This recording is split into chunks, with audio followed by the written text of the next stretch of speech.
नमस्कार आप सभी को। स्वागत है आप सभी का एक बार फिर से इस लक्ष्मीकांत सीरीज में। जैसा कि आप सभी को पता है कि मंडे टू सैटरडे शाम को 8 बजे मैं आप सभी के समक्ष उपस्थित होता हूं और लक्ष्मीकांत के उन टॉपिक्स पर चर्चा करता हूं जो आपके लिए रेलेवेंट हैं, इंपॉर्टेंट हैं।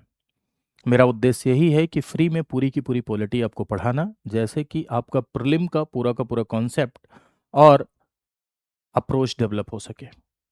आपने बहुत दिन से इस बात की मांग करी थी कि सर पूरी पॉलिटी यूट्यूब पर पढ़ाइए, और उसी मांग को पूरा करने के लिए लगातार ये क्लासेस चल रही हैं। पुरानी क्लासेस प्लेलिस्ट सेक्शन में मौजूद हैं। इसी यूट्यूब चैनल के प्लेलिस्ट में आप जाएंगे तो वहाँ आप देखेंगे लक्ष्मीकांत सीरीज के नाम से एक प्लेलिस्ट बनी हुई है, जिसमें पुरानी सारी की सारी क्लासेज आप देख सकते हैं। मैं आपसे 60-70 मिनट की अपेक्षा करता हूँ इंडियन पॉलिटी के लिए। शाम को 8 बजे आप थ्योरी क्लास कीजिए लक्ष्मीकांत, और सुबह 7 बजे मेरी एक क्लास अपलोड होती है 20 मिनट शो, जिसमें 4 सवालों के साथ मैं आपको 40 बातें बताता हूं। तो ये दोनों क्लासेज यदि आप करते हैं तो मेरा दावा है कि आपके भीतर पॉलिटी की एक बेटर अंडरस्टैंडिंग क्रिएट होगी, यानी राजव्यवस्था की एक बेहतर समझ आपके भीतर स्थापित होगी। तो ये दो क्लासेज हैं मेरी जो यूट्यूब पर कंटिन्यू चल रही हैं। इन दोनों क्लासेस के माध्यम से आप पूरी की पूरी पॉलिटी प्रीलिम के लिए सीख सकते हैं और बेहतर तरीके से आप सीख सकते हैं। तो चलिए, कल हम लोग क्या पढ़ रहे थे? कल हम लोग पढ़ रहे थे इलेक्शन ऑफ द प्रेसिडेंट, यानी राष्ट्रपति का निर्वाचन।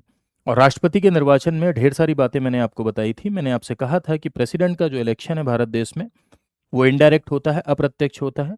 अप्रत्यक्ष के प्रोपोर्शनल रिप्रेजेंटेशन के एसटीवीएस सिस्टम से होता है। ठीक है। समानुपातिक प्रतिनिधित्व की एकल हस्तांतरणीय मत पद्धति द्वारा होता है। ये पूरा का पूरा स्लाइड डिस्कस हो गया था, इसके बारे में मैंने बातचीत कर ली थी। अब थोड़ा सा कुछ बातों को रिवाइज करते हुए मैं आगे की तरफ बढ़ता हूं, क्योंकि आज मुझे आपको ये बताना है कि राष्ट्रपति के चुनाव का ये जो प्रोसेस है, STVS system, single transferable vote system, ये क्या है और कैसे चुनाव होता है, इसको मैं आपको संक्षेप में कंसाइज मोड में बताता हूं, जिससे जो बातें एग्जाम के लिए जरूरी हैं वो आपको पता चल जाए। तो कल मैंने आपको क्या क्या बातें बताई थी, तो एक बार थोड़ा सा रिवाइज कर ले रहा हूं। मैंने आपसे ये कहा था कि हमारे भारत देश में राष्ट्रपति के निर्वाचन की यदि आप बात करें, राष्ट्रपति के चुनाव की यदि आप बात करें, तो राष्ट्रपति के चुनाव इनडायरेक्ट हो रहा है, यानी अप्रत्यक्ष हो रहा है। यानी डायरेक्ट जनता पार्टिसिपेट नहीं करती है, बल्कि जनता के द्वारा चुने गए प्रतिनिधि भाग लेते हैं। अब इनडायरेक्ट चुनाव हो रहा है तो इसका मतलब कौन पार्टिसिपेट करता है? एक कॉलेज, एक इलेक्टोरल कॉलेज भाग लेता है, यानी एक निर्वाचक मंडल भाग लेता है। निर्वाचक मंडल में मेरे भाइयों कौन कौन शामिल होता है? तो निर्वाचक मंडल में एमपी यानी मेंबर ऑफ पार्लियामेंट, वो भी इलेक्टेड, और एमएलए यानी मेंबर ऑफ लेजिस्लेटिव असेंबली, वो भी इलेक्टेड, और मेंबर ऑफ लेजिस्लेटिव असेंबली यानी विधानसभा के सदस्य, दिल्ली पुडुचेरी विधानसभा के सदस्य, वो भी क्या? इलेक्टेड। यानी राज्यों के विधानसभा के निर्वाचित सदस्य, लोकसभा और राज्यसभा के निर्वाचित सदस्य, और दिल्ली पुडुचेरी विधानसभा के निर्वाचित सदस्य भाग लेते हैं। ये दिल्ली पुडुचेरी वाला कॉन्सेप्ट 70th कॉन्स्टिट्यूशनल अमेंडमेंट के द्वारा आया, 70वें संविधान संशोधन के द्वारा आया।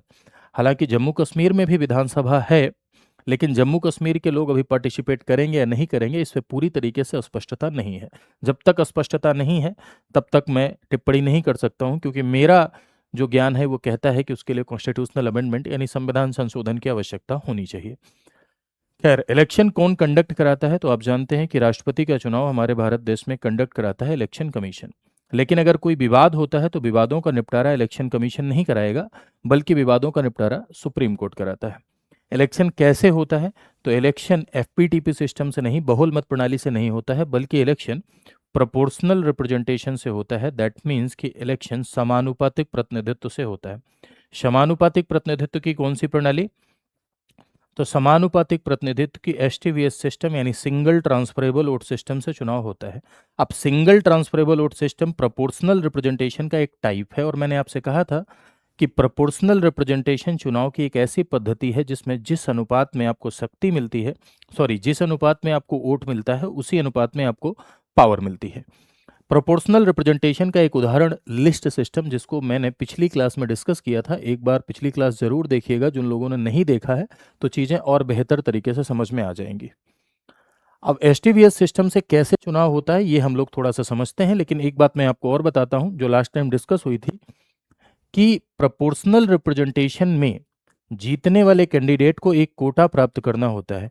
यानी प्रोपोर्शनल रिप्रेजेंटेशन में जीतने वाले कैंडिडेट को एक निश्चित वोट प्राप्त करना होता है, और निश्चित वोट का एक फार्मूला बताया था मैंने आपको कि टोटल वैलिड वोट, यानी कुल जो वोट पड़े हैं, वैलिड वोट, कौन सा वोट वैलिड है, कौन सा वोट इनवैलिड है, यानी कौन सा वैध मत है और कौन सा अवैध मत है, इसका निर्धारण इलेक्शन कमीशन करेगा। अपॉन टोटल पोस्ट, यानी कुल जो राष्ट्रपति का क्या है, सॉरी, कुल जो पोस्ट है, जितनी पोस्ट पर चुनाव हो रहा है, तो राष्ट्रपति का एक ही पद होता है, +1 +1, ठीक है।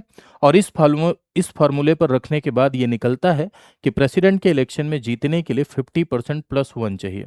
ये भी बात मैंने लास्ट टाइम डिस्कस करी थी कि सब जितने भी चुनाव प्रोपोर्शनल रिप्रेजेंटेशन से होते हैं, सब के लिए ऐसा नहीं है। प्रेसिडेंट के लिए ऐसा है, क्योंकि प्रेसिडेंट के भारत देश में एक ही पद है, इसलिए यहाँ एक रखना पड़ेगा। इस वजह से राष्ट्रपति के चुनाव में जीतने के लिए 50% +1, 51 मत कहिएगा, 50% +1 चाहिए, वो भी किसका, टोटल वैलिड वोट का, ठीक है। ये भी बात डिस्कस हुई थी कि राष्ट्रपति का चुनाव सीक्रेट बैलेट से होता है, यानी गुप्त मतदान होता है राष्ट्रपति का चुनाव, सीक्रेट बैलेट से इलेक्शन राष्ट्रपति का होता है, प्रेसिडेंट का होता है, ठीक है। अब यहां पर एक बात और आपको समझनी है कि भारत देश में राष्ट्रपति के चुनाव में जो लोग पार्टिसिपेट करते हैं, उनका वैल्यू ऑफ वोट निकाला जाता है मतों में समरूपता लाने के लिए, ठीक है। क्योंकि जाहिर सी बात है कि विधायक और सांसद पार्टिसिपेट कर रहे हैं, तो एक विधायक 2 लाख की पॉपुलेशन को रिप्रेजेंट कर रहा है, एक 2.5 लाख की पॉपुलेशन को रिप्रेजेंट कर रहा है, एक 2.25 लाख की पॉपुलेशन को रिप्रेजेंट कर रहा है। तो इन चीज़ों को समान बनाने के लिए, मतों में समरूपता लाने के लिए वैल्यू ऑफ वोट निकाला जाता है। इसीलिए आप ये देखेंगे कि जब राष्ट्रपति के चुनाव का रिजल्ट आता है, प्रेसिडेंट के चुनाव का रिजल्ट आता है, तो 50,000 वोट, 60,000 वोट से जीत रहा है कोई, तो 50,000 60,000 विधायक सांसद थोड़ी ना है, वो वैल्यू ऑफ वोट होता है, यानी मतों का मूल्य होता है। तो कौन कौन पार्टिसिपेट कर रहा है, जो जो पार्टिसिपेट कर रहे हैं उनका वैल्यू ऑफ वोट निकालेंगे। जैसे विधायक भाग लेता है, तो एक एमएलए का वैल्यू ऑफ वोट कैसे निकलेगा, तो अलग अलग राज्यों के एमएलए का वैल्यू ऑफ वोट निकालते हैं, ठीक है। जो एक एमएलए का वैल्यू ऑफ वोट होता है, वही सारे एमएलए का होता है, लेकिन उस राज्य में कैसे निकलता है, टोटल पॉपुलेशन। टोटल पॉपुलेशन यानी कुल जनसंख्या, कहाँ की कुल जनसंख्या की बात हो रही है, जिस राज्य के वो एमएलए हैं, जिस राज्य के विधायक हैं, वहाँ की कुल जनसंख्या। अब जिस राज्य के विधायक हैं वहाँ की कुल जनसंख्या अपॉन टोटल इलेक्टेड एमएलए, ठीक है। Total elected MLAs, that means कि कुल निर्वाचित विधायक, कुल निर्वाचित विधायक, कुल जनसंख्या अपॉन टोटल इलेक्टेड एमएलएज, यानी कुल निर्वाचित विधायक, इनटू 1/1000। यहाँ जो जनसंख्या शब्द लिखा है, इस जनसंख्या शब्द का आशय 1971 की जनगणना होती है, यानी 1971 की जनगणना को काउंट करते हैं, ठीक है। और संविधान संशोधन के माध्यम से ये फिक्स कर दिया गया है कि इसके लिए 2026 तक उसी जनगणना को काउंट किया जाएगा, 1971 का। तो जैसे मान लीजिए कि यूपी का कोई ये आदमी है, इस आदमी का नाम गोलू है, ये यूपी से क्या है, एमएलए है। उत्तर प्रदेश में कुल इलेक्टेड 403 एमएलए होते हैं, तो यूपी में ये विधायक हैं यानी एमएलए हैं, इनका वैल्यू ऑफ वोट अगर निकलना है, ठीक है, एक एमएलए का वैल्यू ऑफ वोट निकलना है, वैल्यू ऑफ वोट यानी मतों का मूल्य निकलना है, तो क्या फॉर्मूला होगा, जहां के ये विधायक हैं वहां की कुल जनसंख्या, ये उत्तर प्रदेश के विधायक हैं, तो मान लो यूपी की कुल population total upon total elected MLA, जैसे यूपी में 403 होते हैं तो अपॉन 403 हो जाएगा, इंटू 1/1000। ये 1/1000 से मल्टीप्लाई इसलिए करते हैं क्योंकि नंबर बहुत छोटा है, क्योंकि बहुत बड़ा नंबर आ जाएगा तो जोड़ भाग करने में बहुत दिक्कत आएगी, ठीक है। ये क्या निकला, ये निकला एक एमएलए का वैल्यू ऑफ वोट, एक एमएलए का मत का मूल्य निकला। अब जो एक एमएलए का मत का मूल्य है वही यूपी के सारे एमएलए का होगा, हाँ डेफिनेटली, क्योंकि सेम फॉर्मूला है। लेकिन जो value of vote Uttar Pradesh के विधायक का आया है, क्या वही एमपी के एमएलए का आएगा, क्या वही उड़ीसा के एमएलए का आएगा, क्या वही राजस्थान के विधायक का आएगा, नहीं आएगा, क्योंकि हर स्टेट की पॉपुलेशन अलग अलग है, हर राज्य की जनसंख्या अलग अलग है, इसलिए हर राज्य के एमएलए का जो वैल्यू ऑफ वोट आएगा वो अलग अलग आएगा, ठीक है। अब यहाँ पर सारे एमएलएज के वैल्यू ऑफ वोट निकाल लेंगे हर राज्य का। मान लो, आप लोग थोड़ी देर जज्बाती नहीं होना है, मान लेना है, कभी कभी चीजें मान ली जाती हैं, कि मान लो कि 28 राज्य हैं तो सभी राज्यों के एमएलए का वैल्यू ऑफ वोट हमने निकाल लिया। अब हमने निकाल लिया, अब एक एमपी का वैल्यू ऑफ वोट निकालना है, एक एमपी का वैल्यू ऑफ वोट निकालना है, यानी एक सांसद का वैल्यू ऑफ वोट निकालना है। तो एक सांसद का जो मतों का मूल्य होगा, यानी एक एमपी का जो मतों का मूल्य होगा, वो क्या होगा, तो उसके लिए फॉर्मूला ये है कि sum of value of vote of all MLAs, sum of value of vote of all MLAs that means कि सभी विधायकों के मतों के मूल्य का योग, जितने भी एमएलए आए हैं, जितने भी एमएलए हैं पूरे देश में जो पार्टिसिपेट कर रहे हैं, सभी विधायकों के मतों के मूल्य का योग, ठीक है, सब आपस में जोड़ लेंगे upon total elected MP. Total elected MP यानी कुल निर्वाचित सांसद। अब ये क्या निकला भैया, ये निकल गया एमपी के वैल्यू ऑफ वोट। तो लोकसभा का हो चाहे राज्यसभा का हो, लोकसभा राज्यसभा दोनों के एमपीज का जो वैल्यू ऑफ वोट आता है वो सेम ही आता है, क्योंकि सेम फॉर्मूला चल रहा है। अब यहाँ दोनों लोग का वैल्यू ऑफ वोट निकल गया। अब हम लोग सीधे इलेक्शन पर आ जाते हैं, यानी सीधे हम लोग चुनाव पर आ जाते हैं। एमपी पार्टिसिपेट कर रहे हैं, ये वोट देने जाएंगे भैया। एमएलए पार्टिसिपेट कर रहे हैं, ये वोट देने ये जाएंगे, लेकिन काउंटिंग इनके वैल्यू की होगी, यानी वैल्यू ऑफ वोट यानी मतों के मूल्य की काउंटिंग होगी, ठीक है। अब चुनाव कराया जाए, जी हाँ, तो चुनाव कराया जाए तो ऐसे में एक बात समझिएगा कि ये जो आपका सिस्टम है, जिसे आप एसटीवीएस सिस्टम के नाम से जानते हैं, यानी सिंगल ट्रांसफरेबल वोट सिस्टम जिसे आप कहते हैं, या एकल हस्तांतरणीय मत पद्धति कहते हैं, या एकल संक्रमणीय मत पद्धति के नाम से जानते हैं इसे आप, एकल हस्तांतरणीय मत पद्धति जिसे आप एकल संक्रमणीय मत पद्धति के नाम से जानते हैं। इसमें आप ये देखेंगे मेरे भाई कि ये जो एकल हस्तांतरणीय या एकल संक्रमणीय मत पद्धति है, इसमें जब कोई व्यक्ति वोट देता है तो किसी एक व्यक्ति को वोट नहीं देता। जैसे आप जो चुनाव का सिस्टम से अवेयर हैं वो एफपीटीपी है, जिसमें 10 लोग हैं तो आप किसी एक व्यक्ति को ही वोट देते हैं, सबको वोट नहीं देते। लेकिन यहाँ क्या है कि यहाँ जैसे 4 कैंडिडेट है तो सबको वोट देना है। अब सबको वोट देना है तो सवाल उठता है कि हम कैसे देंगे, सबको कैसे वोट देंगे भाई। तो वहाँ प्रेफरेंस दिया जाता है, प्रेफरेंस दी जाती है, यानी वहाँ वरीयता दी जाती है, वरीयता दी जाती है, प्रेफरेंस दिया जाता है। जैसे 3 लोगों को आधार बनाते हुए मैं यहाँ आपको बताता हूँ कि मान लीजिए कि चुनाव के मैदान में 3 लोग हैं, ठीक है। कौन कौन है भाई, एक आपका हो गए ए है, एक बी है और एक सी है, ठीक है, ये 3 लोग हैं। अब आप मान लीजिए एमएलए हैं तो आपको वोट देने जाना है, तो आप गए, आपने पहला प्रेफरेंस ए को दिया, दूसरा प्रेफरेंस बी को दिया, तीसरा प्रेफरेंस सी को दिया।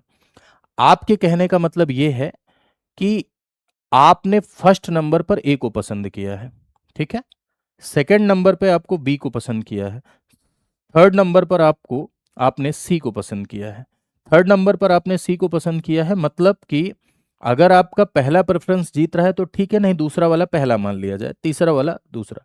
3 फोटो आपको दे दिया जाए और कह दिया जाए किसी एक को सिलेक्ट करो शादी करने के लिए, और इसी तीनों में सिलेक्ट करना है, कोई चौथा नहीं हो सकता है, इसी में बता दो। तो जाहिर सी बात है कि आप प्रिफर करोगे पहले ये ना हो पाए तो ये ना हो पाए तो ये। तो वैसे यहाँ पर भी क्या है, अगर मान लीजिए जितने कैंडिडेट हैं उसमें प्रेफरेंस देता है। जैसे मान एक और दूसरा देख लेते हैं, एक बैलेट पेपर ये है, बैलेट पेपर से ही चुनाव होता है, कोई ईवीएम नहीं होती है। तो यहाँ जैसे मान लीजिए कि ये 3 कैंडिडेट हैं, ए हो गए, बी हो गए, सी हो गए। तो एक आदमी गया, उसने सी को फर्स्ट प्रेफरेंस दिया, ए को सेकंड प्रेफरेंस दिया और बी को थर्ड प्रेफरेंस दिया। तो इस तरह से अलग अलग वोट हो सकते हैं, अलग अलग लोग अलग अलग अपने अपने हिसाब से क्या देंगे, वोट देंगे। प्रेसिडेंट के इलेक्शन में कभी भी कोई पार्टी अपने मेंबर को इस बात के लिए बाउंड नहीं कर सकती है कि वो किसे वोट करें, अपनी आत्मा से वोट दे सकते हैं। हालांकि लोग अपनी पार्टी के कहने से ही वोट देते हैं, वो एक परंपरा है, लेकिन किसी भी प्रकार की बाध्यता पार्टी नहीं कर सकती है, किसी भी प्रकार का ऐसा निर्देश नहीं दे सकती है। तो प्रेफरेंस आपने क्यों दिया है, इस बात को समझिए। प्रेफरेंस आपने इसलिए दिया है कि आपने किसी को फर्स्ट प्रेफरेंस दिया, इसका मतलब आप उसे जिताना चाहते हैं। लेकिन अगर आपको वो बाहर हो गया तो आपका सेकंड वाला पहला मान लिया जाए, वो भी बाहर हो गया तो थर्ड वाला आपका पहला मान लिया जाए। इसलिए आपने प्रेफरेंस दिया है, इसलिए आपने वरीयता दी है। तो अब जैसे सबका वोट पड़ गया तो वोट की काउंटिंग होती है। वोट की काउंटिंग में मेरे भाई होता क्या है कि जैसे मान लीजिए कि कुल आपके पास कितने वोट हैं, सपोज करिए, यहाँ जज्बाती नहीं होना है, मान लीजिए कि टोटल जो वोट है आपके पास वैलिड वो 100 है, कुल 100 वोट्स हैं, आपको मानना है। तो 100 वोट हैं, तो इसमें सबसे पहले फर्स्ट प्रेफरेंस के वोट की काउंटिंग होती है। सबसे पहले प्रथम वरीयता यानी फर्स्ट प्रेफरेंस के वोट की काउंटिंग होती है कि किसको सबसे पहला प्रेफरेंस मिला हुआ है, पहले प्रेफरेंस का सबसे ज्यादा वोट किसे मिला है। आपके पास 3 लोग हैं, ए है, बी है, सी है। तो सबसे पहले फर्स्ट प्रेफरेंस यानी प्रथम वरीयता वाले वोट की मतगणना होगी। तो प्रथम वरीयता वाले वोट की मतगणना होगी और ऐसे में पता चला कि फर्स्ट प्रेफरेंस का 40 मिला बी को, फर्स्ट प्रेफरेंस का 28 मिल गया ए को, ठीक है, और 32 मिल गया सी को, ठीक है।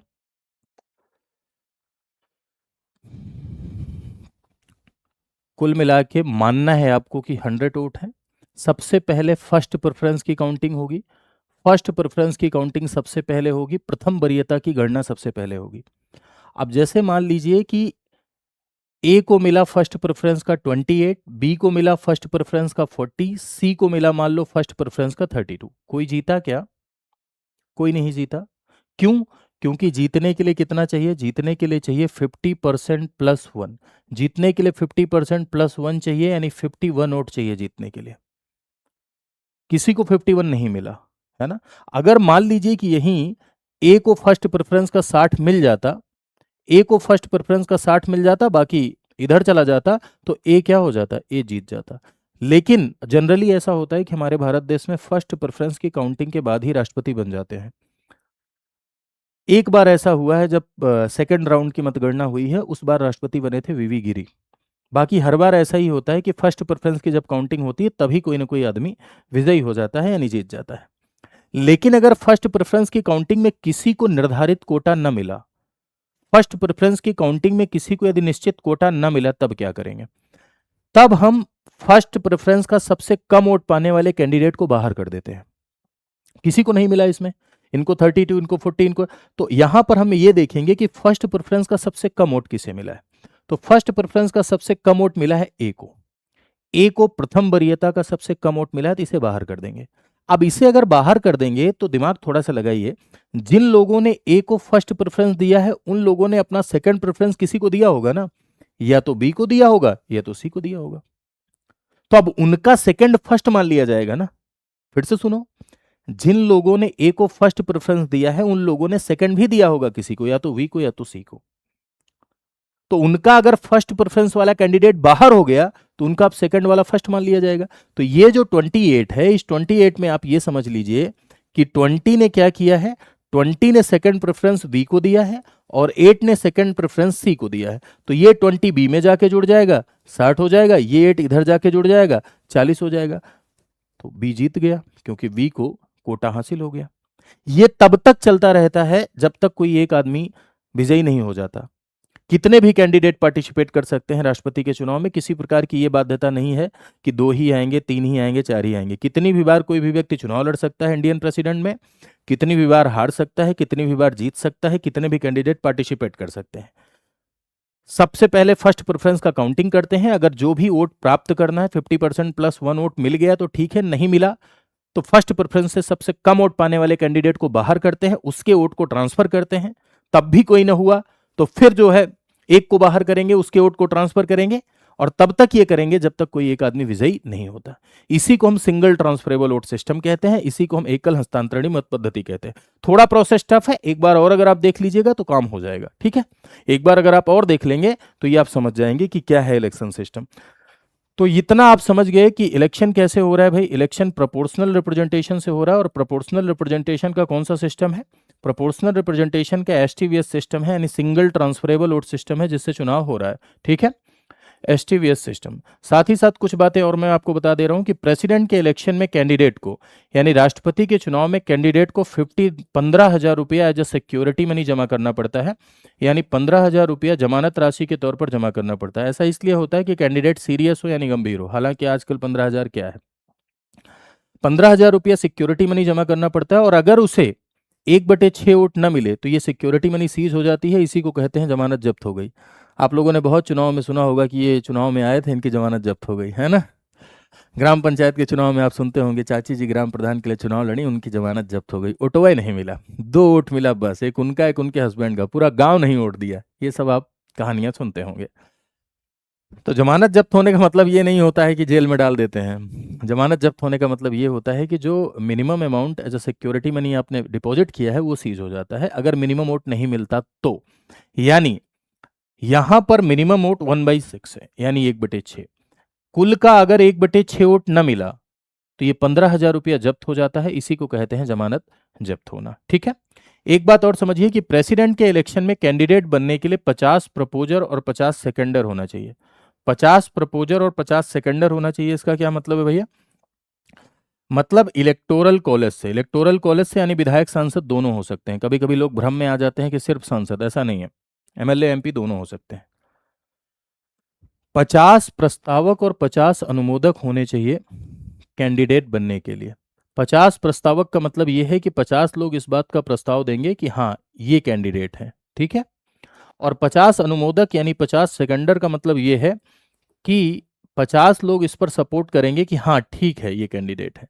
यानी 50 लोग नाम का प्रस्ताव दे रहे हैं और 50 लोग उस पर सपोर्ट कर रहे हैं। यह है प्रस्तावक और अनुमोदक। ठीक है। तो 50 प्रस्तावक और 50 अनुमोदक होने चाहिए प्रेसिडेंट के इलेक्शन में, है ना।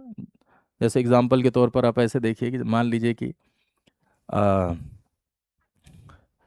किसी को आप शादी के लिए प्रपोज करने के लिए गए, या मान लीजिए कोई महिला किसी को शादी को प्रपोज करने के लिए अपनी छोटी बहन के साथ गई, कोई लड़की छोटी बहन के साथ गई।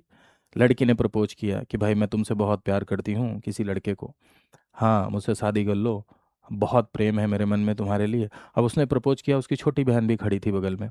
उसने कहा हाँ हाँ हाँ हाँ, दीदी सही कह रही हैं, जीजा जी नमस्ते। तो एक लोगों ने प्रपोज किया, दूसरे लोगों ने सपोर्ट किया। कहने का अर्थ ये है कि नाम को प्रपोज करते हैं 50 लोग और 50 लोग उस पर एग्री करते हैं। तो this is the difference between the proposer and seconder. ये प्रस्तावक और अनुमोदक में क्या है? डिफरेंस है, यानी अंतर है। ठीक है। तो ये इतनी बातें आप समझ गए कि 50 प्रस्तावक 50 अनुमोदक होने चाहिए। 15,000 रुपया एज सिक्योरिटी मनी जमा कराई जाती है। हमारे भारत देश में सबसे ज्यादा वोट परसेंटेज से जीतने वाले राष्ट्रपति राजेंद्र प्रसाद रहे हैं। कार्यकाल के दौरान जिन प्रेसिडेंट की मृत्यु हुई है वो जाकिर हुसैन और फखरुद्दीन अली अहमद रहे हैं। सेकेंड राउंड की मतगणना के बाद जो व्यक्ति जीते हैं वो वीवी गिरी रहे हैं। ठीक है। तो ये भी फैक्चुअल डेटा में कुछ सवाल आपके यहाँ पूछ लिए जाते हैं। तो आई होप इतना आप समझ गए होंगे इलेक्शन पूरा का पूरा। ठीक है। अब इसके बाद हम लोग आ जाते हैं योग्यता पर, यानी राष्ट्रपति की योग्यता, क्वालिफिकेशन ऑफ द प्रेसिडेंट। लेकिन क्वालिफिकेशन ऑफ द प्रेसिडेंट पढ़ने से पहले एक आर्टिकल बीच में है, आर्टिकल 56 ऑफ द कॉन्स्टिट्यूशन, जो टेन्योर यानी कार्यकाल की बात करता है। ठीक है। तो सबसे पहले कार्यकाल की बात मैं कर लेता हूं, फिर उसके बाद योग्यता पर हम लोग आते हैं। ठीक है। तो 54-55 तो अपना हो ही गया है। आर्टिकल 54 क्या बता रहा था? इलेक्टोरल कॉलेज की बात कर रहा था, यानी निर्वाचक मंडल कौन कौन पार्टिसिपेट कर रहा है। 55 क्या बता रहा है? 55 बता रहा है मैनर ऑफ इलेक्शन, यानी तरीका निर्वाचन का। हालांकि एक बात समझिएगा कि निर्वाचन के तरीके में मैंने आपको जो जो बातें बताई, जरूरी नहीं है कि सब संविधान में ही लिखी हों। कुछ बातें ऐसी हैं जो कानून में लिखी हैं, कुछ बातें ऐसी हैं जो नियमों में लिखी हैं। तो ये मत सोचिएगा सब कॉन्स्टिट्यूशन में ही लिखा था जो बताया मैंने। प्रेसिडेंट के टेन्योर को डील करता है जो आर्टिकल, वो आर्टिकल 56 है। राष्ट्रपति का कार्यकाल 5 साल का होता है, और ये जो 5 ईयर का कार्यकाल होता है ये होता है जिस दिन वो शपथ लेते हैं। हमेशा ध्यान रखिएगा, किसी पद का कार्यकाल, किसी पोस्ट का जो कार्यकाल होता है वो काउंट होता है जिस दिन से ऑथ लेते हैं, उस दिन से काउंट होता है पद का।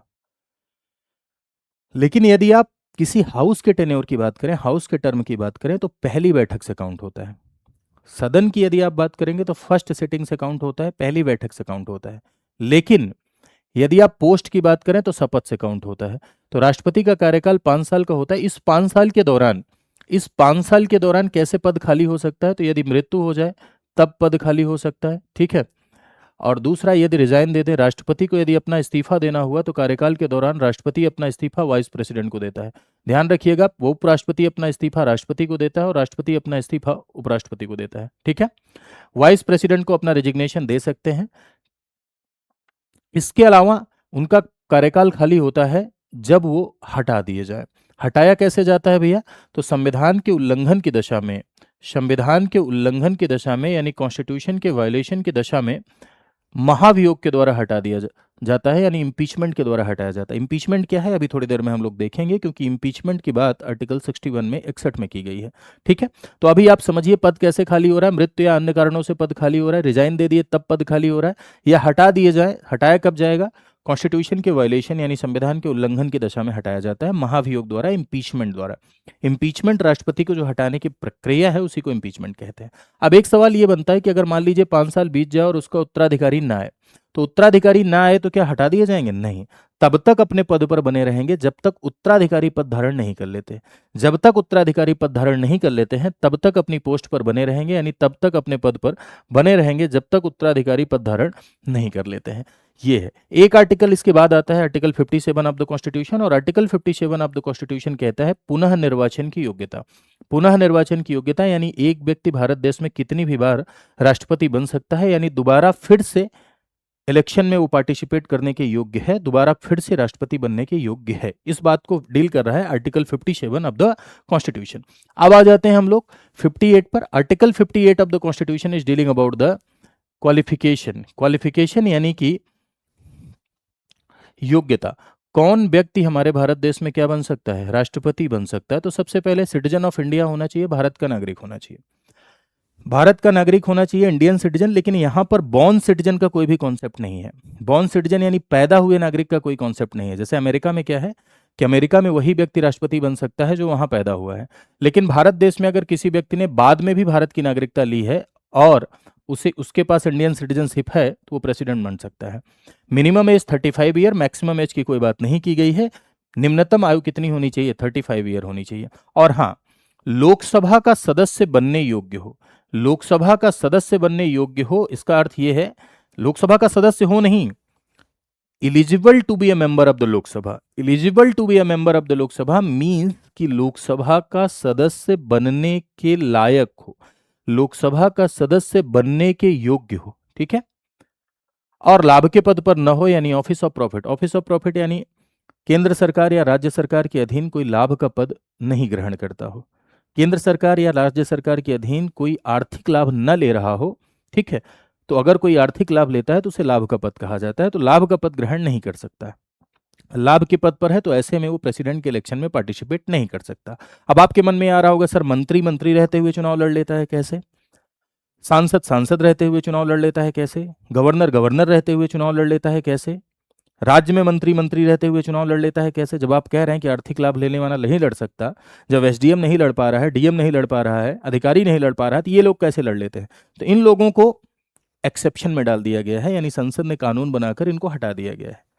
प्रेसिडेंट, वाइस प्रेसिडेंट, गवर्नर, संघ में मंत्री, राज्य में मंत्री, तो ये लोग अपने पद पर रहते हुए भी राष्ट्रपति का चुनाव लड़ सकते हैं, बशर्ते जब शपथ लेंगे तो पुराना वाला छोड़ना पड़ेगा। तो इनको अलाउ कर दिया गया है। तो इसमें आप कंफ्यूज मत होइएगा कि लाभ का पद होते हुए भी कैसे चुनाव लड़ ले रहे हैं, ठीक है। लाभ का पद होते हुए भी लाभ का पद नहीं माने जाएंगे, ऐसा लिख के अलाउ किया गया है, ठीक। तो ये था योग्यता। अब आ जाते हैं हम लोग शर्तों पर। तो राष्ट्रपति के पद की शर्तों को डील करता है आर्टिकल 59 ऑफ द कॉन्स्टिट्यूशन, यानी अनुच्छेद 59 राष्ट्रपति के पद की शर्तों को डील करता है। क्या है शर्तें? तो जैसे यहां पर एक बात समझनी है आपको। आप जानते हैं कि हमारे भारत देश में आपको 4 घर नजर आएंगे। 4 घरों में कौन कौन सा घर नजर आएगा? एक आपको नजर आएगा लोकसभा, एक आपको नजर आएगा क्या? राज्यसभा, जो कि दोनों केंद्र में घर होते हैं, ठीक है। एक लोकसभा, ये केंद्र का निम्न सदन है, राज्यसभा केंद्र का उच्च सदन है। राज्यों में लेजिस्लेटिव असेंबली विधानसभा और लेजिस्लेटिव काउंसिल विधान परिषद। विधान परिषद हर राज्य में नहीं है और विधान परिषद के मेंबर प्रेसिडेंट के इलेक्शन में भी पार्टिसिपेट नहीं करते थे, ये हम लोगों ने पढ़ा है। अब यहाँ सवाल ये है कि इसके मेंबर, इसके मेंबर, इसके मेंबर, इसके मेंबर, इसके मेंबर को आप एमएलए बोलते हैं, मेंबर ऑफ लेजिस्लेटिव असेंबली। इसके मेंबर को आप एमएलसी बोलते हैं, मेंबर ऑफ लेजिस्लेटिव काउंसिल। और इन दोनों के मेंबर को आप एमपी बोलते हैं, सांसद, यानी मेंबर ऑफ पार्लियामेंट। कोई व्यक्ति इन चारों घरों में से किसी का सदस्य है तो क्या वो राष्ट्रपति बन सकता है? तो बन सकता है, लेकिन ये पद छोड़ना पड़ेगा। तो क्या पद पर रहते हुए चुनाव लड़ सकता है? जी हाँ। 59 में यह लिखा हुआ है कि किसी सदन का सदस्य राष्ट्रपति नहीं होगा, लेकिन अगर निर्वाचित हो जाता है यानी इलेक्ट हो जाता है तो उसे पुराना पद छोड़ना पड़ेगा, पुराना पद उसका चला जाएगा, ऐसा लिखा हुआ है। तो कुल मिला के कंक्लूजन समझो कि भाई अगर कोई व्यक्ति लोकसभा का मेंबर है, राज्यसभा का मेंबर है, विधानसभा का मेंबर है, विधान परिषद का मेंबर है, तो मेंबर रहते हुए इलेक्शन में पार्टिसिपेट कर सकता है, लेकिन राष्ट्रपति पद की शपथ लेने से पहले उसे छोड़ना होगा, ठीक है। सदस्य न हो लेकिन रहते हुए वो पार्टिसिपेट कर सकता है। लाभ का पद, राष्ट्रपति रहते हुए कोई व्यक्ति लाभ का पद धारण नहीं करेगा, यानी कोई दूसरा ऑफिस ऑफ प्रॉफिट, दूसरा लाभ का पद धारण नहीं करेगा। और कोई व्यक्ति जिस समय राष्ट्रपति पद पर है उसमें उसको सारा वेतन, भत्ता, आवास, निवास सब कुछ मिलेगा, सबका वो हकदार होगा, हर भत्ता उसे मिलेगा। और एक विशेष बात कि प्रेसिडेंट का पोस्ट एक ऐसी पोस्ट है कि पद के दौरान उसके वेतन भत्तों में किसी भी प्रकार की कोई कटौती नहीं हो सकती। इवन फाइनेंशियल इमरजेंसी, वित्तीय आपातकाल के दौरान भी इसके वेतन भत्तों में किसी भी प्रकार की कोई कटौती नहीं हो सकती। फाइनेंशियल इमरजेंसी के दौरान, वित्तीय आपातकाल के दौरान भी वेतन भत्तों में किसी भी प्रकार की कोई कटौती नहीं हो सकती है। तो ये है शर्तें राष्ट्रपति के पद की। आर्टिकल 60 की बात यदि आप करेंगे तो आर्टिकल 7 राष्ट्रपति पद के शपथ को डील करता है, यानी ओथ को डील करता है कि भाई राष्ट्रपति पद का शपथ। तो भारत देश में राष्ट्रपति को शपथ कौन दिलाता है? चीफ जस्टिस ऑफ इंडिया, यानी भारत का मुख्य न्यायाधीश। और अगर चीफ जस्टिस ऑफ इंडिया नहीं है, भारत के मुख्य न्यायाधीश नहीं है, तो सीनियर जज ऑफ द सुप्रीम कोर्ट, यानी सुप्रीम कोर्ट के जो वरिष्ठ न्यायाधीश हैं वो शपथ दिलाएंगे। लेकिन एक बात ध्यान रखिएगा कि हमारे भारत देश में राष्ट्रपति पद की शपथ लेता है और शपथ का प्रारूप किसी अनुसूची में यानी शेड्यूल में नहीं दिया गया है। इनके जो शपथ का प्रारूप है वो आर्टिकल 60 में ही लिखा हुआ है, यानी अनुच्छेद 60 में ही शपथ का प्रारूप लिखा हुआ है। क्लियर बात?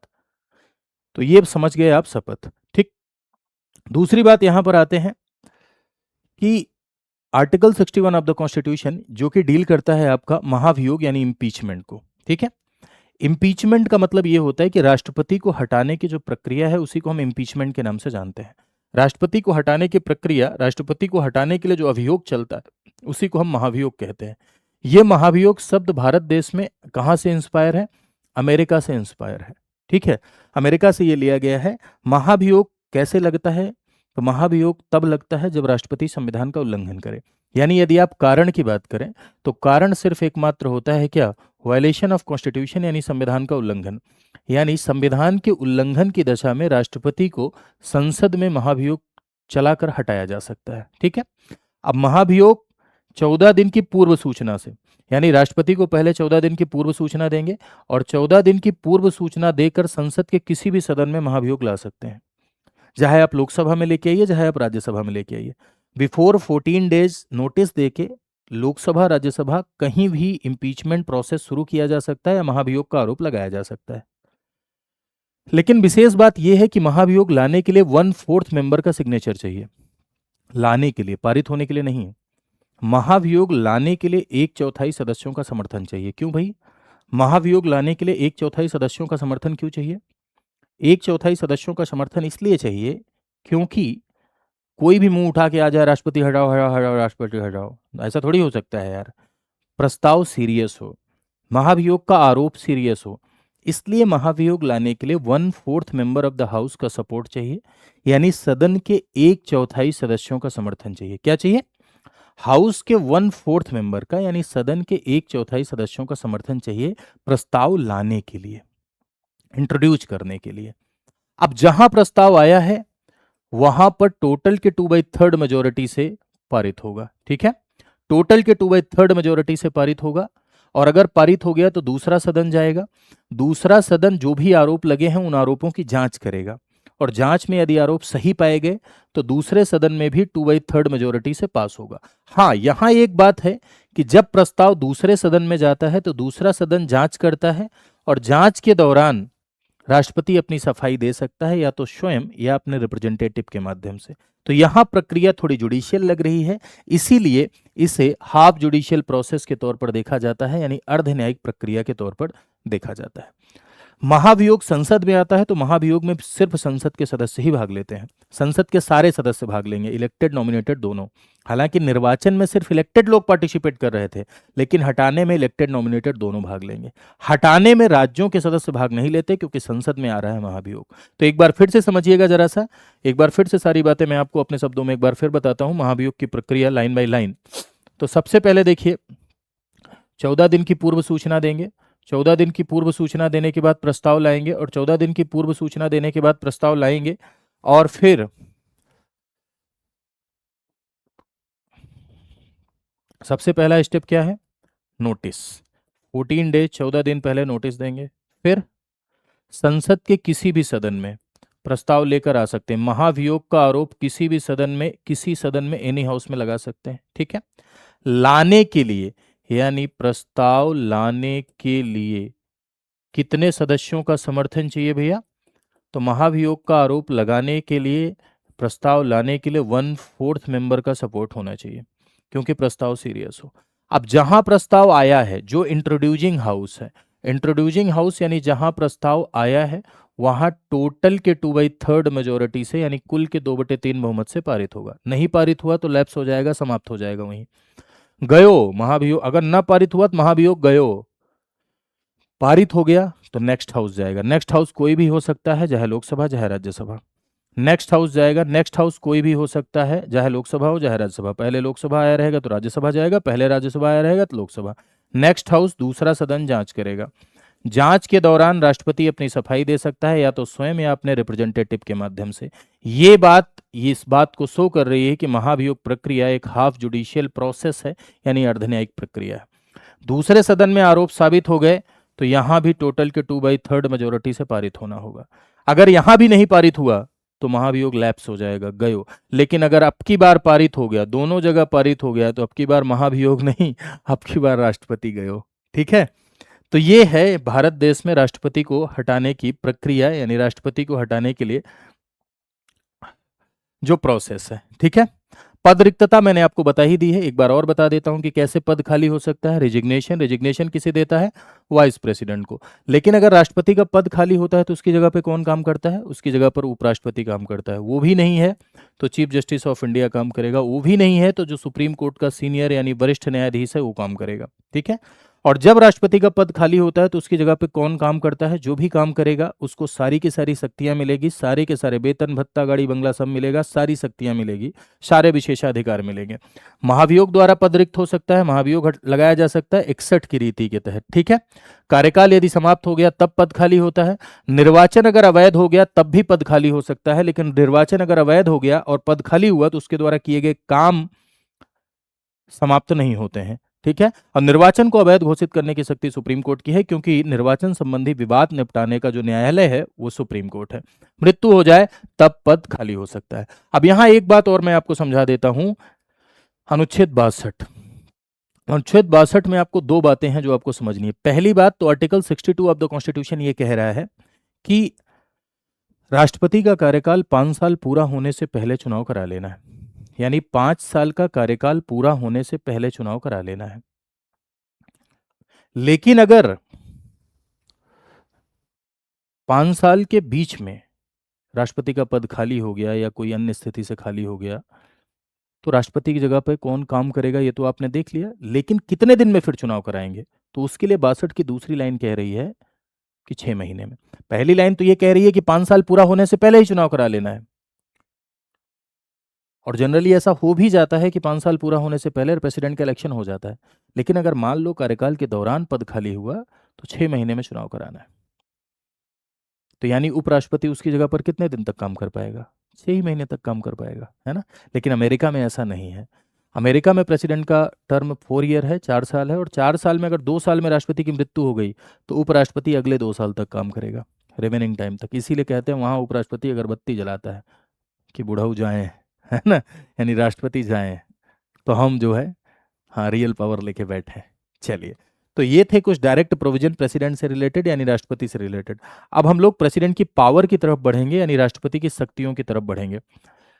तो अगली क्लास में जब हम लोग मिलेंगे तो हम लोग पावर ऑफ प्रेसिडेंट पढ़ेंगे, पावर ऑफ प्रेसिडेंट यानी राष्ट्रपति की शक्तियां पढ़ेंगे। ठीक है।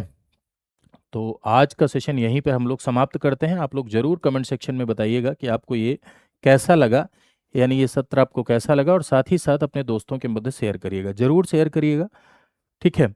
क्योंकि आप लोग शेयर करते हैं इससे क्राउड बढ़ता है, तो क्राउड बढ़ता है तो इससे एक ऊर्जा मिलती है, यानी मुझे भी एक इंस्पिरेशन मिलता है, मुझे भी एक ऊर्जा मिलती है।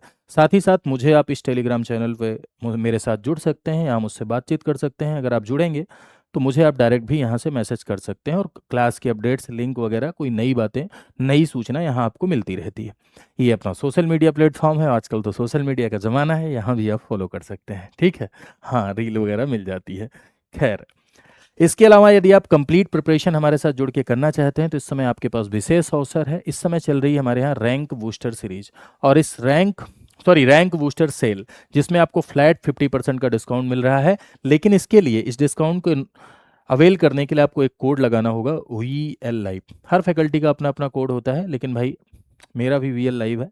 अब आपकी श्रद्धा है, आप VL लाइव लगाना चाहते हैं तो बिल्कुल लगा सकते हैं, कोई और भी आप लगा सकते हैं, इसमें कोई दिक्कत नहीं है। आपका प्रेम इससे जाहिर होता है, बस इतना सा है। प्री और मेंस इंटरव्यू तीनों की प्रिपरेशन के लिए बैच होता है। इसमें हम पूरी की पूरी कंप्लीट प्रिपरेशन आपकी कराते हैं, पूरा का पूरा कंप्लीट प्रिपरेशन। 1100 प्लस घंटे की classes, mentorship, current affair magazine, 4 साल की वैलिडिटी, एक रिकॉर्डेड कोर्स एक्स्ट्रा, एक प्री का कोर्स एक्स्ट्रा, एक मेंस का कोर्स एक्स्ट्रा, एक आंसर राइटिंग का कोर्स एक्स्ट्रा, एक एनसीईआरटी कोर्स एक्स्ट्रा। पूरी की पूरी होलिस्टिक अप्रोच की तैयारी आप इस बैच से जुड़ के कर सकते हैं। पूरा सिलेबस आप लाइव पढ़ सकते हैं और रिकॉर्डेड मोड में भी आप 5 एक्स्ट्रा बैच पा सकते हैं। तो इसके लिए आपको जाना होगा studyIQ.com पर। कैसे जाएंगे आप? गूगल पर जाइए और लिखिए studyIQ.com, ठीक है। यहाँ पर लिखिए studyIQ, ये वेबसाइट ओपन हो गई। यहाँ पर पॉपुलर ऑनलाइन कोर्सेज में जाइए। पॉपुलर ऑनलाइन कोर्सेज में जब आप जाएंगे तो स्टेट पीसीएस पे सिलेक्ट करेंगे उत्तर प्रदेश पर। उत्तर प्रदेश पर सिलेक्ट करने के बाद आप देखेंगे RM19, यहाँ आप बाई नाउ पर जाइए, कोड लगाइए और बैच में एनरोल करिए। जानकारी के लिए आप यहाँ डाउनलोड कर सकते हैं, पढ़ सकते हैं। और एक नंबर मैं आपको बताता हूँ, 9289996923। इस नंबर पर अगर आप कॉल करेंगे तो आपको पूरी की पूरी कंप्लीट जानकारी दी जाएगी, ठीक है।